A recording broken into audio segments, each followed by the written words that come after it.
Myself, Dr. Arvind. I am environmental advisor, Government of India.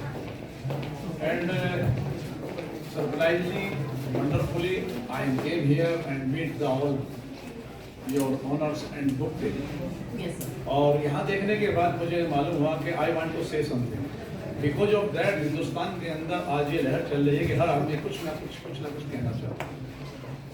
तो जो question आप मुझसे पूछेंगे उनका जवाब मैं दूंगा उसी प्रोटोकॉल में जिसमें लिया जाता है। लेकिन उससे पहले मैं ये कहना चाहता हूँ कि ये बुक का जो टेल बुक्स ने ये एग्जीबिशन लगाई है उन्हें मेरी ओर से धन्यवाद। बिकॉज ऑफ आज गूगल की दुनिया में, आज नेट की दुनिया में जो हमारा बचपन जवानी रिलेशनशिप सब गूगल में और नेट पे खो गया है, उसमें मैं बहुत दिल से धन्यवाद दूंगा कि उन्हें यहाँ से खींच के लाए। उनसे कहा कि किताब एक वो पहला पन्ना था जिसने हमें पढ़ना सिखाया, जिसने हमें ए आ उ ई सिखाया, और वहाँ से पढ़ते पढ़ते पढ़ते हम डिजिटल वर्ल्ड में चले गए। तो फिर से जैसे सर्किल होता है हर चीज़ का, साइकिल होता है, डिजिटल से फिर हम बुक पे आ जाएं। तो बुक टेल को मेरी ओर से बहुत बहुत धन्यवाद। ऐसी एग्जीबिशंस होती रहें, लेकिन मैं ये कहूँगा कि दिल्ली, बॉम्बे, कलकत्ता, मद्रास के साथ साथ ऐसे फेयर्स गांव में होने चाहिए ताकि लोगों को पहला गुरु माँ होती है, दूसरा गुरु ये किताबें होती हैं। और स्वामी विवेकानंद ने कहा था कि the best friend in this universe is the book. तो बुक्स, किताबें वहीं से पूरा ज्ञान है, उसी में पूरी नॉलेज है। तो we always respect the books. Thank you very much. अब जो सवाल आप मुझसे पूछेंगे मैं उसका जवाब दूंगा। आपसे आप जो चाहें। So, sir, ये जो आपने बताया है books, as you can already see हमारी टैगलाइन भी है बुक्स पीपल स्टोरीज। आपने बताया है कि बुक्स वो चीज़ है, it is the first thing जो लोगों को पढ़ना चाहिए। गूगल, AI, किंडल, इन सब के ज़माने में everyone should have books. But ये भी एक क्वेश्चन है रीडर्स के तरफ से कि जब ईज़ ऑफ अवेलेबिलिटी, कन्वीनियंस, ये दोनों ही है, बिकॉज बुक्स भारी भी होते हैं। आई नो मेरे तरफ से ये थोड़ी हाइपोथेटिकल एंड थोड़ा आयरनी है कि बुक्स का मेरा एग्जिबिशन ही है, but I am asking you this similar question कि बुक्स यूज़ करना चाहिए and all the other stuffs. जब कन्वीनियंस और ईज ऑफ अवेलेबिलिटी है, so why do you exactly still say कि नहीं बुक्स पढ़ना चाहिए? What is the thought process behind it? Thank you very much. आपने सवाल बहुत अच्छा पूछा, वो मेरे दिल, दिमाग, आत्मा के करीब है। I mean to say that life में आपने जैसे कहा आज डिजिटल दुनिया में हर चीज़ बहुत ईजी हो गई है, लिखना, पढ़ना, कम्युनिकेशन, बाकी और सर्विसेज। लेकिन मैं ये कहना चाहूँगा कि बहुत ज़्यादा ईजी होने से, बहुत ईजी होने से, टू ईजी होने से, जो ईश्वर ने सृष्टि बनाई है उसमें इंसान को ऐसा बनाया ताकि वो भूखा रहे, प्यासा रहे, संघर्ष करे, बारिश में भीगे, गर्मी में भीगे, पहाड़ पे चढ़े और उतरे, चाय पिए, बिस्कुट कुतरे और फिर पहाड़ पे चढ़े और उतरे। तो I mean to say that थोड़ा सा उसके जीवन में सारा ही स्ट्रगल आप निकाल देंगे तो जिंदगी जीने की कशिश खत्म हो जाएगी, जिंदगी जीने की चाहत खत्म हो जाएगी, और सब कुछ आपको बैठे बैठे ही मिल जाएगा। तो ना इंसान चलना चाहेगा, ना बैठना चाहेगा, ना उड़ना चाहेगा, ना वो ड्रीम देखेगा, ना वो आगे बढ़ पाएगा। तो उस तमन्नाओं को पूरा करने के लिए books is the most important thing. हमेशा बुक्स पढ़नी चाहिए, बच्चों को, बूढ़ों को, और मैं तो कहता हूँ जो सीनियर सिटीजन्स हैं उन्हें भी बुक्स पढ़ना चाहिए। और गूगल का जो एक चक्र है, जो एक नेटवर्क है, मैं इसका अपोजिशन नहीं कर रहा हूँ, लेकिन इसका कितना प्रयोग करना चाहिए।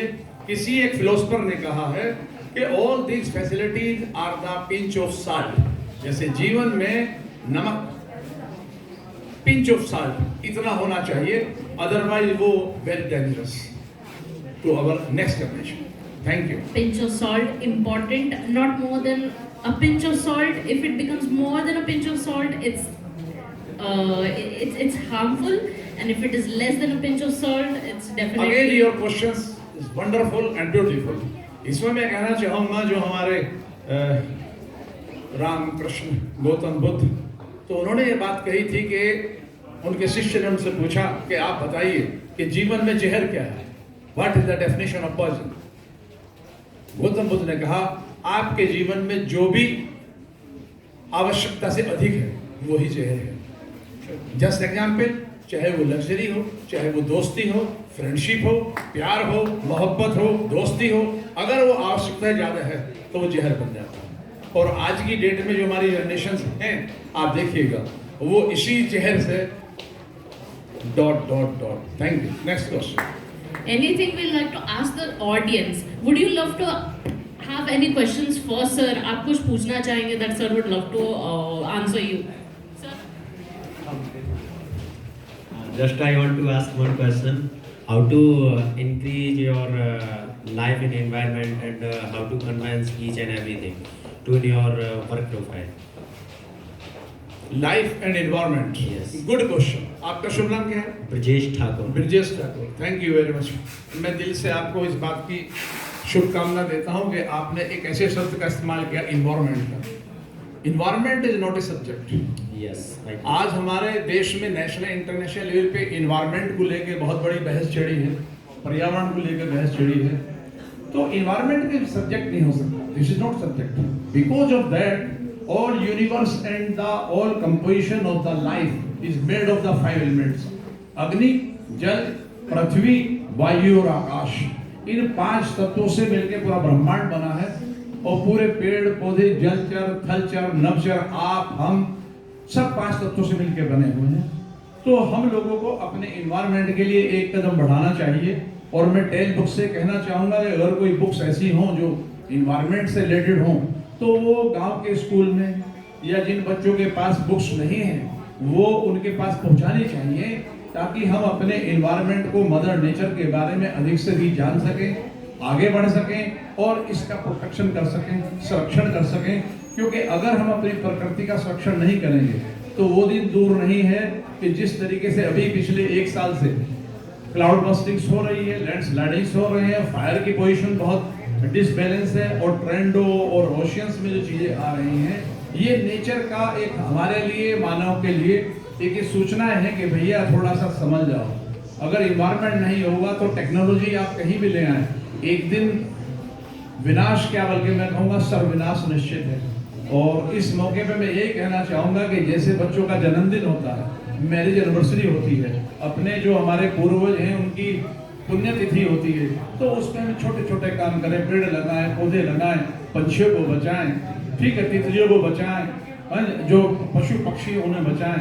अगर ये सुंदर परिवेश हमारे आसपास रहेगा तो हम जिंदा रहेंगे।